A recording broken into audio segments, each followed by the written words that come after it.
Assalamualaikum warahmatullahi wabarakatuh. Selamat pagi anak-anak, bertemu kembali dengan Bu Kolib. Mudah-mudahan kita semua senantiasa sehat dan selalu dalam lindungan Allah Subhanahu wa Ta'ala. Anak-anak, pembelajaran pagi hari ini adalah tematik. Tema 1, selamatkan makhluk hidup. Subtema 1, tumbuhan sahabatku. Dan kita sudah sampai pada pembelajaran yang ketiga. Anak-anak, pada pagi hari ini kita akan mempelajari tentang perkembangbiakan vegetatif pada tumbuhan. Yang mana pertemuan sebelumnya kemarin kalian sudah mempelajari tentang perkembangbiakan generatif, yaitu perkembangbiakan secara kawin atau perkembangbiakan yang dilakukan dengan proses penyerbukan. Penyerbukan adalah proses atau peristiwa jatuhnya serbuk sari ke kepala putik, yang mana serbuk sari berperan sebagai sel kelamin jantan, sedangkan putik berperan sebagai sel kelamin betina. Itu adalah perkembangbiakan generatif. Sekarang kita akan mempelajari tentang perkembangbiakan vegetatif pada tumbuhan. Perkembangbiakan vegetatif adalah perkembangbiakan tanpa melalui perkawinan. Perkembangbiakan vegetatif pada tumbuhan dikelompokkan menjadi 2, yaitu perkembangbiakan vegetatif alami dan perkembangbiakan vegetatif buatan. Perkembangbiakan vegetatif alami yaitu tumbuhan baru terbentuk tanpa bantuan manusia, jadi proses secara alami ya. Perkembangbiakan vegetatif buatan adalah perkembangbiakan yang dengan bantuan manusia atau tumbuhnya tumbuhan baru tersebut karena bantuan manusia. Contoh perkembangbiakan vegetatif alami yang pertama adalah umbi batang. Umbi batang adalah batang yang tumbuh di dalam tanah dan ujungnya menggelembung menjadi umbi. Anak-anak, pernahkah kalian memakan kentang? Bagian yang kamu makan merupakan bagian batang dari tumbuhan kentang, karena bagian batang tersebut berisi cadangan makanan. Batang tersebut menjadi besar dan berisi. Oleh karena itu, bagian batang tersebut dinamakan umbi batang. Coba perhatikan umbi kentang dengan seksama. Pada permukaan umbi terdapat mata tunas. Mata tunas itu akan terlihat jelas jika kentang sudah tua dan disimpan beberapa hari di tempat yang lembab.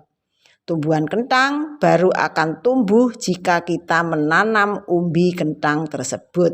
Tumbuhan baru akan tumbuh dari mata tunas yang terdapat pada umbi. Yang kedua adalah umbi lapis. Umbi lapis merupakan pelepah daun yang berlapis-lapis. Ini contohnya bawang merah. Di tengah umbi yang berlapis-lapis tumbuh tunas. Bagian yang berlapis-lapis adalah daun dengan 1 atau 2 kuncup ketiak. Pada bagian bawah batang tumbuh akar serabut. Jika umbi tersebut ditanam, maka akan tumbuh menjadi tumbuhan baru. Yang ketiga adalah umbi akar. Umbi akar adalah akar yang membesar berisi cadangan makanan. Contohnya lobak, wortel, singkong, dan juga bengkoang. Jika umbi ini ditanam bersama dengan pangkal batang, maka akan tumbuh tunas, dan tunas tersebut merupakan tumbuhan baru. Contoh yang keempat adalah akar tinggal. Akar tinggal adalah batang yang seluruhnya berada dan tumbuh menjalar di permukaan tanah. Tumbuhan baru akan tumbuh dari ketiak sisik setiap buku dari akar tinggal. Contoh tumbuhan yang memiliki akar tinggal antara lain kunyit, jahe, lengkuas, kencur, temulawak, dan semua jenis rimpang. Contoh perkembangbiakan vegetatif alami yang kelima adalah geragih. Geragih adalah batang yang tumbuh mendatar di permukaan tanah. Ini contohnya stroberi. Tumbuhan baru dimulai dengan kuncup ujung yang menyentuh tanah. Pada bagian yang menyentuh tanah akan tumbuh tunas yang berakar dan berdaun. Tunas-tunas itu tumbuh menjalar dan tidak tergantung lagi pada induknya, tetapi masih tetap berhubungan. Contoh lain tumbuhan yang berkembang biak dengan geragih selain stroberi adalah rumput teki, pegagan. Yang keenam adalah tunas. Tumbuhan yang berkembang biak dengan tunas, contohnya pisang dan bambu. Tunas ini tumbuh dari bagian bawah tanah dan muncul di samping tumbuhan induk. Akan tetapi ada pula tunas yang muncul dan tumbuh di bagian daun. Tunas itu disebut tunas adventif. Contoh tumbuhan yang memiliki tunas adventif adalah cocor bebek. Yang ketujuh adalah spora. Contoh tumbuhan yang berkembang biak dengan spora adalah suplir. Kalau kita perhatikan di balik daun suplir tersebut akan terdapat bagian-bagian yang bulat-bulat, anak-anak. Bagian yang bulat tersebut adalah kotak spora yang di dalamnya terdapat spora. Bila usia sudah matang atau sudah tua, maka kotak spora tersebut akan pecah dan spora akan jatuh ke tanah, akan tumbuh menjadi tumbuhan baru.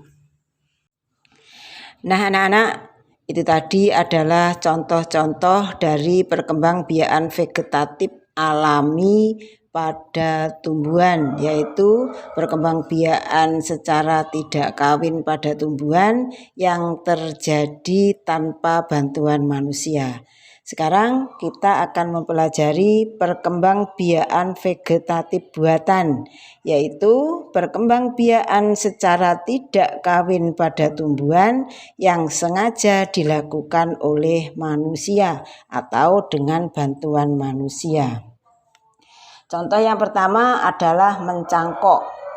Mencangkok adalah memperbanyak tumbuhan dengan cara memotong dahan tumbuhan induknya. Bagaimana cara mencangkok? Caranya adalah sebagai berikut. Pilih tangkai atau dahan yang cocok untuk dicangkok. Tangkai atau dahan yang cocok untuk dicangkok adalah yang cukup tua. Itu dapat dilihat dari ukuran dan warna kulitnya. Kemudian kupas kulit dan kambiumnya. Tutup bagian yang dikupas dengan tanah yang dibungkus plastik atau sabut kelapa. Kemudian ikat dengan tali. Yang terakhir, siram pada bagian yang dicangkok agar tetap lembab. Setelah tumbuh akar pada cangkokan, maka batang bisa dipotong dan tanam tangkai tersebut yang nanti akan tumbuh menjadi tumbuhan baru. Contoh yang kedua adalah menyambung. Menyambung adalah menggabungkan batang bawah dan batang atas dua tanaman yang sejenis. Tujuan dari menyambung adalah menggabungkan sifat-sifat unggul dari dua tanaman sehingga diperoleh satu tanaman yang memiliki sifat unggul. Yang ketiga, menempel atau okulasi. Menempel adalah menempelkan mata tunas dari dua tanaman yang sejenis tetapi berbeda sifat. Ini contohnya mangga mana lagi dengan mangga arum manis. Dan tujuan dari okulasi atau menempel ini sama dengan tujuan dari menyambung, yaitu menggabungkan sifat-sifat unggul dari dua tanaman sehingga nantinya akan diperoleh satu tanaman yang memiliki gabungan dari sifat kedua tanaman tersebut. Yang keempat adalah setek. Menyetek adalah memperbanyak tumbuhan dengan menancapkan atau menanam potongan-potongan batang tumbuhan induknya. Tumbuhan yang dapat disetek ini misalnya ketela pohon, kemudian bunga mawar itu, dan masih banyak lagi. Yang kelima, perkembangbiakan vegetatif buatan yang kelima adalah merunduk. Merunduk adalah memperbanyak tumbuhan dengan cara merundukkan batang atau cabang ke tanah sehingga tumbuh akar. Setelah akarnya banyak, cabang yang berhubungan dengan tumbuhan induk dipotong dan nanti tumbuhan tersebut akan menjadi tumbuhan baru. Contoh tumbuhan yang berkembang biak dengan merunduk adalah apel. Nah, anak-anak, setelah kalian mempelajari perkembangbiakan vegetatif pada tumbuhan, maka kerjakanlah tugas berikut. Lengkapi tabel ini. Saya beri contoh. Pada nama tanaman diisi misalnya stroberi, cara berkembang biak dengan gerage, keterangan vegetatif alami. Kemudian yang kedua dan seterusnya kamu isi sesuai dengan apa yang kalian pelajari pada pagi hari ini. Anak-anak, demikian pembelajaran pada pagi hari ini. Mudah-mudahan kita semua bisa mengambil manfaatnya dan jangan lupa tetap jaga kesehatan dan tetap semangat. Saya akhiri. Wassalamualaikum warahmatullahi wabarakatuh.